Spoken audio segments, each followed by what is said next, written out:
Bluetooth কিবোর্ডের সাথে আপনারা কম বেশি সবাই পরিচিত, কিন্তু অ্যাট এ টাইম একটি কিবোর্ড মাল্টিপল ডিভাইসের সাথে ব্যবহার করার বিষয়টা খুবই ইন্টারেস্টিং। হ্যাঁ ভিউয়ার্স, একটি কিবোর্ড দিয়ে আপনি চাইলে আপনার কম্পিউটার, ফোন এবং ট্যাব একই সাথে ব্যবহার করতে পারবেন। আজকে আপনাদের সামনে এমনই একটি কিবোর্ড নিয়ে রিভিউ করব, যেটি হলো লজিটেকের multi device k380 Bluetooth keyboard.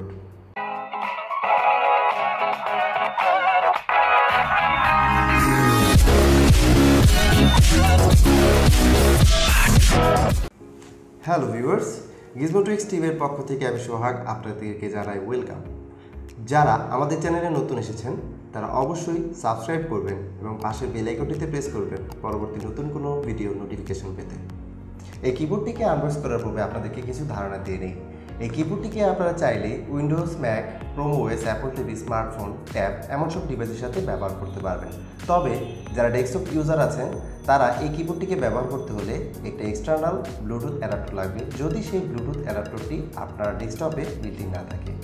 তো ভিউয়ার, চলুন কথা না বাড়িয়ে প্রোডাক্টটা আমরা আনবক্স করে দেখি। আনবক্স করার প্রথমেই আমরা একটা ইনস্ট্রাকশন ম্যানুয়াল দেখতে পাচ্ছি। এই হলো সেই লজিটেকের মাল্টি ডিভাইস k380 ব্লুটুথ কিবোর্ডটি। তো এটা প্যাকেট থেকে আমরা খুলে দেখি। ফার্স্ট ইমপ্রেশনে প্লাস্টিক ম্যাটেরিয়ালের তৈরি হলো এর বিল্ড কোয়ালিটিটা বেশ ভালো, ডিজাইনটা অনেক নাইস অ্যান্ড কম্প্যাক্ট, দেখতে অনেক হালকা হলেও এর বেশ ভালো ওয়েট আছে। এর কালারটা হচ্ছে ব্লু। অবশ্য এর দুইটা কালার অ্যাভেলেবল, একটা হচ্ছে ব্ল্যাক আর একটা হচ্ছে ব্লু। ভিউয়ার্স, কিবোর্ডটির উপরের দিকে তিনটি ডিফারেন্ট কালারের কি দেখতে পাচ্ছেন। এই ডিফারেন্ট কালারের কি এর মাধ্যমে তিনটি ডিভাইসকে কানেক্ট করা হয় এবং এর সাথে 10টা মিডিয়া হটকিজ আছে, যার মাধ্যমে আপনি চাইলে ভলিউম আপ ডাউন অফ করতে পারবেন। স্মার্টফোন ইউজারদের ক্ষেত্রে ব্যাক অপশনটি দেওয়া আছে, হোম অপশনটি দেওয়া আছে। ম্যাক এবং উইন্ডোজ ইউজারদের জন্য এখানে কমান্ড এবং স্টার্ট কি দেওয়া আছে। সো যারা ম্যাক ইউজার আছেন তারা চাইলে অ্যাপল কিবোর্ডের অল্টারনেটিভ হিসেবে এই কিবোর্ডটি ইউজ করতে পারবেন। অনলাইনে ম্যাক ইউজাররা এই কিবোর্ডটির অনেক ভালো রিভিউ দিয়েছে, বাট মানুষের কথায় কান না দিয়ে আমরা এই কিবোর্ডটিকে ম্যাকের সাথে ইউজ করে দেখব।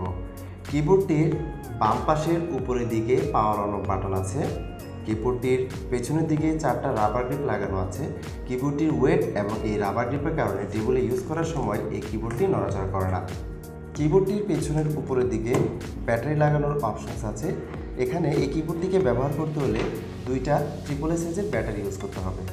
তবে একটা ইম্পর্টেন্ট বিষয়, লজিটেক ক্লেম করে যে এই কিবোর্ডটির ব্যাটারি লাইফ 2 ইয়ার্স পর্যন্ত ডিউরেবল হবে।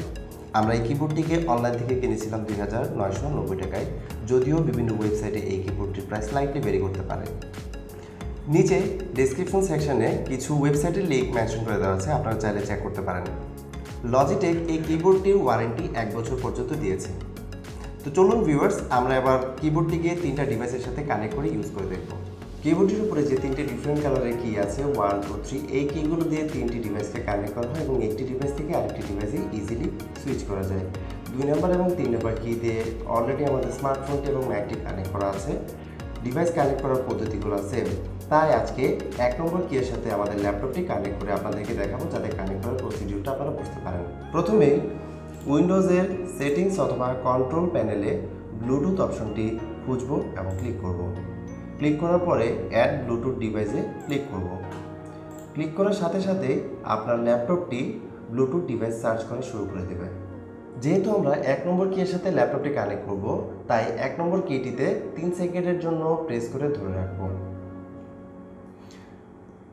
যখন দেখতে পাবো 1 নম্বর কি এর উপরে লাইটটি ব্লিঙ্ক করছে, তখন আপনার ল্যাপটপে কিবোর্ড অপশনটি দেখতে পাবেন। সেখানে ক্লিক করব। ক্লিক করার পরে এখানে আমরা দেখতে পাচ্ছি একটি পাসওয়ার্ড দেখাচ্ছে। এই পাসওয়ার্ডটি আমাদের কিবোর্ডের উপরে 1 থেকে 0 পর্যন্ত যেই নাম্বারগুলো দেওয়া আছে সেই নম্বরগুলো দিয়ে এই পাসওয়ার্ডটি কিবোর্ডে টাইপ করব এবং এন্টার প্রেস করব।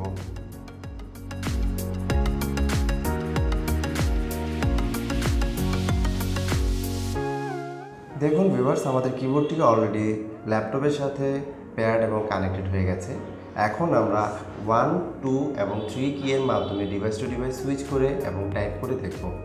1 নম্বর কিতে ক্লিক করলেই ল্যাপটপের সাথে ডিভাইসটি কানেক্ট হয়ে যাবে। এখন আমরা টাইপ করে দেখব।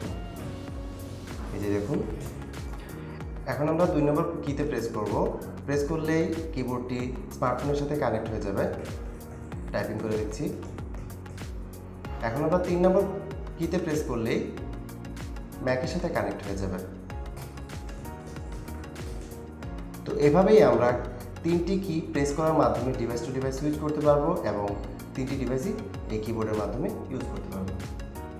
ভিউয়ার্স, সবশেষে এই কিবোর্ডটি ইউজ করে আমার খুবই ভালো লেগেছে, বলতে গেলে আমি ফ্যান হয়ে গিয়েছি।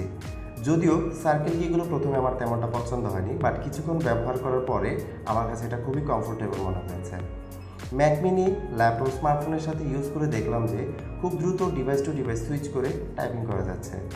যারা মাল্টিটাস্কিং করেন মাল্টিপল ডিভাইসে, তাদের জন্য এই কিবোর্ডটিকে আমি সাজেস্ট করছি। ধন্যবাদ সবাইকে আমাদের এই ভিডিওটি দেখার জন্য। আমাদের ভিডিওটি যদি ভালো লেগে থাকে তাহলে অবশ্যই লাইক করবেন, আর যদি কোনো কোয়েশ্চেন্স অর সাজেশনস থাকে তাহলে নিচে কমেন্ট সেকশনে জানাবেন।